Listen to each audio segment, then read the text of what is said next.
헐리우드에서 크게 성공한 영화사의 사장인 필은 고향 뉴욕에 살고 있는 누나에게서 한 통의 전화를 받게 됩니다. Phil Stern here? And he's coming to Hollywood. I was hoping you could find something for him in your agency. Who? Bobby, my son, your nephew. 하지만 그는 조카의 이름조차 기억하지 못하는 모습을 보이죠. 그렇게 바비는 헐리우드에서 성공하겠다는 포부를 가진 채 뉴욕에서 헐리우드로 거처를 옮기게 됩니다. Bobby Dorfman approaches the office of his uncle Phil Stern. 하지만 삼촌 필은 그에게 아무런 관심도 없죠. 자신의 비서에게 바비를 맡길 뿐입니다. This is my nephew, Bobby. He just moved out here. Maybe you could help get him oriented, show him the town. 그렇게 바비는 삼촌의 비서 보니와 시내 구경을 다니게 되죠. 처음 보는 사이지만 꽤나 말이 잘 통하는 바비와 보니. Okay, if you could choose one house on the block to live in, which would you pick? I don't think I would choose Beverly Hills. To be honest, I feel kind of sorry for these people, needing to feel important in these big houses. Grow up and quickly realize if you have half a brain, what a silly life that can be. Lovely, charming, and uncorrupted by the values of a seductive city that worshipped fame and box office records, Vonnie enchanted him. But you're very beautiful. I'm seeing someone. What's he like? Doug is a journalist. I'm going to have a talk with Karen as soon as she gets back from Toronto. 하지만 사실 보니의 남자친구는 버그라는 기자가 아닌 삼촌 필이었는데요. 심지어 이 둘은 불륜 관계이기도 했습니다. Dear Bobby, I understand you met some girl you're crazy about. My advice is to not give up. Send her some flowers and keep trying. 바비는 누나의 조언대로 꽃을 선물해 보기도 하죠. As for Ben, he's getting involved in the nightclub business. I know he's up to his neck in union problems, but so far he's been able to deal with them. 며칠 뒤 필은 바비에게 여러 인맥들을 소개시켜줍니다. Brad Taylor, Bobby Dorfman. Hi, Brad Bobby. and Steve, these are New Yorkers, just like Nice you. to meet you. Steve runs our New York law firm. 레드와 스티브 부부는 그 중에서도 바비에게 가장 강력한 인맥이 되어주죠. Unrequited love kills more people in any year than tuberculosis. Right, I believe that. I would. Good luck with everything. Thank you. She's coming over to cook spaghetti this week. 이후 바비의 끈질긴 구애 끝에 본인은 그의 집에 와 요리를 해주기로 했지만 Bobby, I wanted to tell you that I can't make it tonight. Okay, yeah, okay. 사실 오늘은 보니와 필의 불륜 1주년이었던 것이었습니다. I got you an anniversary present. It's a letter written and signed by Rudolph Valentino. 하지만 필이 보니에게 전하는 말은 I can't leave Karen. Well, it was your idea. I can't see you anymore. 이 말을 들은 보니는 곧장 바비에게 달려갑니다. I'm probably too late for dinner, right? Dinner? Are you okay? 답답함을 풀고 싶은 그녀는 조금 아까 필에게 준 선물에 대해서도 이야기하죠. It was a Valentino letter. It was beautiful. It was a letter signed and written by Valentino. 그리고 아무것도 모르는 바비는 보니에게 더 적극적인 구애를 하게 됩니다. I'm of two minds. I feel sorry for you, but I'm also glad that you don't have a boyfriend anymore. Maybe next year I'll be lucky enough to get you a love letter from your favorite actress, Barbara Stanwyck. To try and help her forget her former lover, and try she did.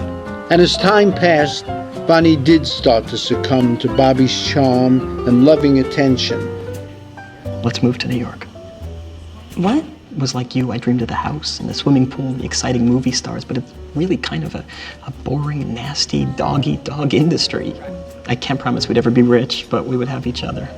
그러나 아무것도 모른 채 행복해하던 바비에게 일이 터지고 맙니다. 필이 바비와 보니의 연애 사실을 알게 되었고 보니는 필이 자신 때문에 이혼한다는 것을 듣게 된 것이었죠. But the conclusion I've come to is I've fallen in love with another woman, and I can't live without her. I think she's going to marry me and move to Manhattan with me. He had worried Vonnie had found someone else, but never dreamed it was his nephew. 그러나 이때 바비는 치명적인 실수를 저지르죠. 보니에게 이 말을 전한 것이었습니다.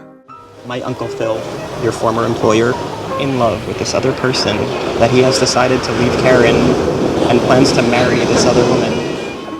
이후 삼촌 필은 보니의 새 직장에 찾아갑니다. I love you. Is all that we meant to each other nothing? Hughes, can you blame me? I will die if you say no. Did you say anything? 그리고 이때 That was a gift. I had it framed. She gave me that on our 1-year anniversary. 루돌프 발렌티노의 사인을 보게 되자 필의 내연녀가 본이라는 걸 알게 됩니다. Are you going to marry me or my Uncle 그러자 Phil? 본인은 대답합니다. I'm gonna marry Phil. 그렇게 바비는 헐리우드에 큰 실망만 한 채 고향 뉴욕으로 돌아오게 되죠. 이곳에서 그는 형의 나이트 클럽에서 일하게 됩니다. Bobby looked up his socialite friends, Rad Taylor and her husband Steve, who came to the club and spread the word amongst the beautiful models she worked with. 이때 피레수기로 알게 된 레드 부부의 도움 덕분에 큰 성공을 거두게 되죠. Highest martinis and the prettiest women in Manhattan, the rich and famous, and learned the ins and outs of cafe society. 이후 돈과 명예에 이어 아름다운 아내까지 얻게 됩니다. Hi, darling. How's your martini? 그러나 이렇게 행복한 시간을 보내고 있던 바비 앞에 헐리우드 손님들이 찾아오게 됩니다. 삼촌 필이 보니와 함께 뉴욕에 출장 오게 된 것이었죠. Robert, how you doing? You remember Bonnie? Hello. Have a seat. Join us. 그리고 그는 너무나 변한 보니의 모습을 보게 됩니다. 헐리우드 속물들을 혐오하던 그녀가 이제는 헐리우드 일원이 되며 그들처럼 속물이 되어버린 것이었죠. You've become everything that you used to poke fun at, everything you couldn't stand. No, I'll behave myself. I won't babble on like a Hollywood wife if you promise to go easy on me for running off with Phil. Let's just turn back the clock and take a walk. Amazingly beautiful. 그리고 이 두 사람은 넘지 말아야 할 선을 넘어버리게 됩니다. Life is a comedy. I think I still have a crush on you, Aunt Vonnie. With Phil busy, Bobby used every excuse to spend time with Vonnie. 그렇게 바비는 이제는 숙모가 되어버린 보니와 뉴욕 이곳저곳에서 데이트를 하게 되죠. I loved you and I loved Phil. You were this adorable young romantic trying to find yourself, and I had this big shot. It was difficult. If you didn't make it the way you wanted to make it, you'd be resentful and we'd be unhappy. Who knows? I don't know. Stop thinking about you. Not for one day. I still dream about you. I'm Phil's wife. He's... 두 사람은 진솔한 대화를 나눕니다. 하지만 불행은 갑자기 찾아오는 법. 바비의 형 벤이 말도 안 되는 사소한 이유로 사람을 죽이게 되고 재판에 기소되게 되면서 수많은 행적들이 파헤쳐지게 됩니다. 공갈, 협박, 탈세 등 여러 범죄를 저질렀던 그는 결국 The trial went as anticipated. He was sentenced to die in the electric chair at Sing Sing. In late July, Ben was executed at Sing Sing. Ben had requested his ashes be scattered in Manhattan. Bobby's friends, Rad Taylor and her husband, stepped up to help Bobby and arranged financially for him to take over the club and run it. 얼마 뒤 이번엔 바비가 헐리우드로 출장을 가게 되었습니다. 헐리우드에 새로운 클럽을 세우기 위해서였죠. 그리고 이때 바비는 물론 보니를 만났고요. This is the exact table where I took your hand and you told me that you had a journalist boyfriend named Doug. Oh, I remember. Remember that? Yes. Maybe it's just as well we don't see each other. It always stirs up feelings, and then I start dreaming. You probably start dreaming. Dreams are dreams. I guess some feelings don't ever die. Is that good or bad? 하지만 바비는 보니의 이발에도 여전히 그녀를 놓지 못하고 있습니다. 그렇지만 시간은 무심하게도 흘러갈 뿐이었죠. 보니를 애써 잊어보려 더 열심히 살아가는 바비입니다. 그렇게 새해가 밝아오며 어딘가 씁쓸해 보이는 바비와 보니, 두 사람의 모습을 보여주며 영화 카페 소사이어티는 끝이 납니다. 영화 카페 소사이어티는 우디 앨런의 47번째 작품으로서 그의 필모그래피에 있어 최초로 디지털 카메라를 사용해 촬영된 작품입니다. 이 때문에 영화 카페 소사이어티는 그에게 의미 있는 작품이기도 하죠. 본래 이 영화의 제작비는 1,800만 달러, 한화 약 203억 원이었지만 촬영이 진행되며 제작비가 더 많이 들어가게 되면서 최종 제작비는 결국 기존 1,800만 달러의 2배가 조금 안 되는 3,000만 달러, 한화 약 340억 원이 되었습니다. 그러나 다행히도 전 세계 박스오피스에서 495억 원을 벌어들이며 흥행에 실패하진 않았죠. 우디 앨런의 작품 대부분은 헐리우드와 뉴욕을 배경으로 하고 있는 터라 1930년대 헐리우드와 뉴욕을 배경으로 진행되는 이 영화 카페 소사이어티는 평소 우디 앨런을 좋아하는 관객들에게는 꽤나 친숙한 배경을 가진 작품이기도 할 거예요.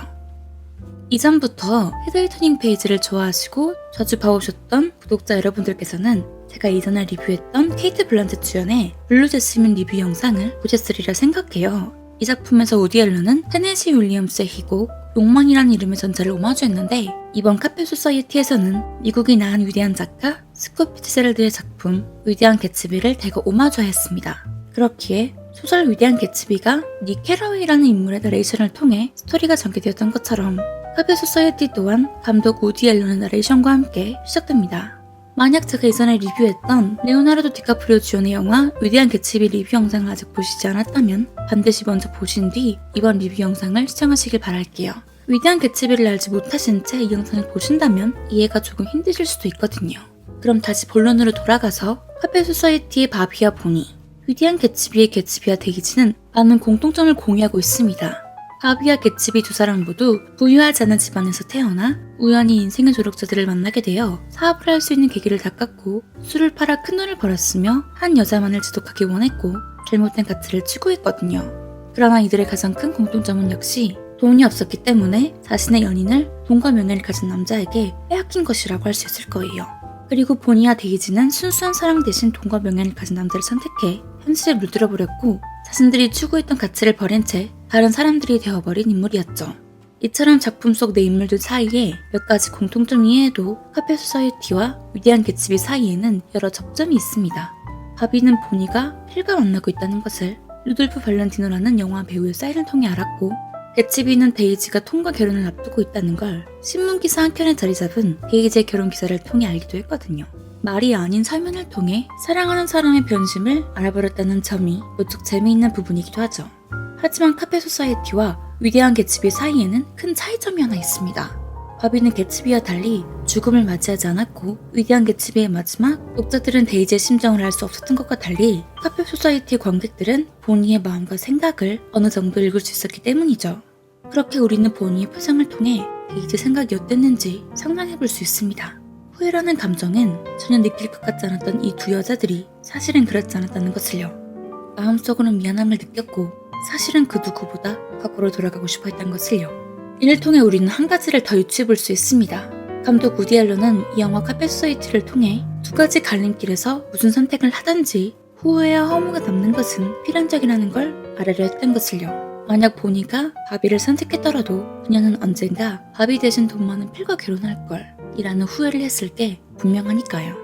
그때 본인은 최선을 찾지 못해 차선을 선택했던 것은 아니었을까요? 비록 바비가 영화 속에서 큰 성공을 거두긴 했으나 이는 필의 도움이 컸기 때문에 바비라는 남자가 홀로 할리우드에서 성공을 거둘 수 있었을지는 사실상 미지수라고 볼 수 있을 거예요. 그렇게 본인은 유부남이지만 바비보다 미래가 창창했던 차선인 필을 선택했던 것이었겠죠.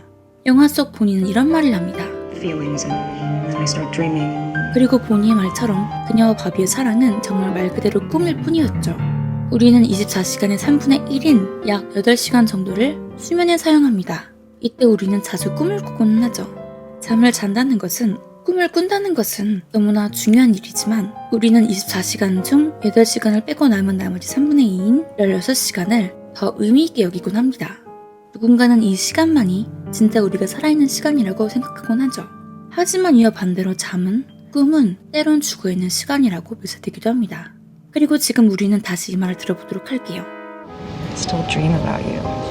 Phil's wife. 즉 보니에게 있어서 바비와의 사랑은 잠에 드는 8시간처럼 이미 죽어있는 사랑일 뿐이며, 남편 필과의 사랑은 눈을 뜨고 있는 16시간과 같은 살아있는 사랑인 것이죠. 8시간 그리고 16시간 모두 한 인간이 살아남기 위해선 필수적이지만 하나는 너무나 은밀하고 사적이며 또 하나는 너무나 공적이고 열려있습니다. 이 말은 곧 본인은 바비와 필, 두 사람 중 그 누구도 놓치고 싶지 않았다는 말이기도 할 거예요. 하지만 8시간이 9시간이 되고 밤 시간, 바비를 향한 사랑의 크기가 낮 시간, 필을 향한 사랑의 크기를 침범하려 하자 그녀는 큰 결단을 내렸던 것이었죠. 본인은 위대한 개츠비 속 데이지와는 다른 결단을 내립니다. 두 사랑을 다 가진 채 파멸로 가는 대신 하나를 놓아주기로요. 그렇기에 바비는 개츠비와 너무나 많은 공통점을 공유하고 있음에도 다른 인생의 결말을 맞이했던 것은 아니었을까요? 혹시 여러분에게 꼭 사랑이 아니더라도 어떠한 두 가지 선택지 중 하나만을 선택해야 하는 때가 있으셨나요? 만약 두 가지 중 어떤 것을 선택할지 선두주저가 되신다면 여러분에게 있어 8시간은 무엇이고 16시간은 무엇인지 우디 앨런 감독이 선사하는 영화 카페 소사이어티를 통해 꼭 알아보시길 바랄게요. 영화 카페 소사이어티 저의 한 줄 평은 더 커져버리기 전에 내 손으로 끊어버린 당신을 향한 내 마음입니다. 이번 리뷰 재미있게 보셨다면 좋아요와 헤더의 터닝 페이지 구독과 알림 부탁드릴게요. 우리는 다음 영상에서 다시 만나요.